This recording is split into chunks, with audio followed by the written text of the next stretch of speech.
Olá, seja muito bem-vindo ao canal. Neste vídeo, daremos continuidade à resolução das questões de matemática da segunda fase do vestibular 2025 da FUVEST. O link para a primeira parte dessa resolução está na descrição. Aqui vamos resolver e comentar a segunda questão de matemática da prova. Então, já deixe seu like, se inscreve no canal e vamos começar! O enunciado da segunda questão de matemática é o seguinte: o risco relativo é um termo estatístico utilizado para comparar as probabilidades condicionais de um determinado evento ocorrer. Dado que um grupo está exposto a determinado fenômeno, enquanto outro não está exposto a esse mesmo fenômeno. Em termos matemáticos, tem-se que risco relativo é igual à probabilidade do evento dado que foi exposto, dividido pela probabilidade do evento dado que não foi exposto. Um grupo de pessoas foi exposto durante um longo período de tempo a um determinado agente químico que pode representar um fator de risco para uma determinada doença. Outro grupo de pessoas não sofreu essa exposição. Em ambos os grupos, houve indivíduos que desenvolveram essa doença e outros não, como mostra a tabela a seguir. E aí, a questão é dividida em 3 itens. Então, vamos começar resolvendo o item A. A probabilidade de que um indivíduo qualquer desenvolva a doença. Então, aqui é de fundamental importância saber o conceito de probabilidade, que a probabilidade nada mais é do que o número de casos favoráveis à ocorrência de um dado evento, dividido pelo número de casos possíveis, tá? Então, aqui nesse caso, a probabilidade pedida é a probabilidade de desenvolver a doença. Então, utilizando a definição de probabilidade, o número de casos favoráveis aqui vai ser o número de indivíduos com a doença. E os casos possíveis correspondem ao total de indivíduos. Então, por essa definição, a gente tem que a probabilidade de desenvolver a doença é de 600 dividido por 24 mil, né? Porque aí é só a gente olhar na tabela o total de indivíduos com a doença, que é 600, né?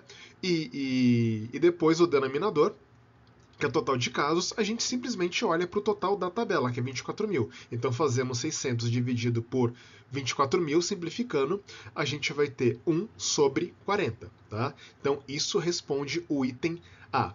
É simplesmente utilizar a definição de probabilidade e analisar a tabela corretamente. Agora, vamos ao item B. A probabilidade de que um indivíduo tenha sido exposto dado que desenvolveu a doença. Então, nesse caso aqui, é a probabilidade condicional. Tá? Então, eu quero calcular a probabilidade de que o indivíduo tenha sido exposto dado que desenvolveu a doença, tá? Então, utilizando a notação que está sendo dada aí no enunciado, tá? A gente tem que lembrar aqui, no caso de probabilidade condicional, que o meu conjunto universo, ou seja, o total aqui de casos possíveis, serão limitados aos casos onde a doença foi desenvolvida, ou seja, é o total de pessoas que desenvolveram a doença, tá? Isso que é o principal aqui desse item, esse conceito de probabilidade condicional. E aqui, o número de casos favoráveis a esse evento é o número de casos de indivíduos aqui que, ao mesmo tempo, foram expostos e desenvolveram a doença. Então, olhando aí para essa tabela, a gente tem que o número total aqui de indivíduos expostos e que desenvolveram a doença é 500. Né? Basta ver ali aqui na tabela, olhar para a segunda linha e a segunda coluna dela, tá? Aí mostra exatamente o total de pessoas expostas e com a doença. E aqui, o número de casos possíveis, o conjunto aqui universo, é restrito à quantidade de indivíduos que desenvolveram a doença, tá? Então basta aqui pegar o total da coluna com a doença, né? O total da segunda coluna, que é 600. Então, fazendo aí 500 dividido por 600, dá para simplificar, né? Tudo aqui por dividir ambos o numerador e o denominador por 100, para a gente chegar em 5 sextos. Isso resolve o item B. Agora, o item C. O risco relativo de que um indivíduo desenvolva a doença, dado que foi exposto ao agente químico. Então, utilizando a definição dada aí no enunciado, a gente tem que o risco relativo é igual à probabilidade de desenvolver a doença, dado que foi exposto, dividido pela probabilidade de desenvolver a doença, dado que não foi exposto, tá? Então, mais uma vez aqui, utilizando o conceito de probabilidade condicional, o mesmo conceito que foi utilizado para resolver o item B, tá? Dessa vez aqui aplicando ao numerador e ao denominador dessa razão, a gente tem que, no numerador, a probabilidade de desenvolver a doença, dado que foi exposto, tá? Vai corresponder ao número de indivíduos com a doença que foram expostos, dividido pela quantidade de indivíduos expostos. E o denominador vai ser o número de indivíduos com a doença e não expostos, dividido pela quantidade de indivíduos que não foram expostos.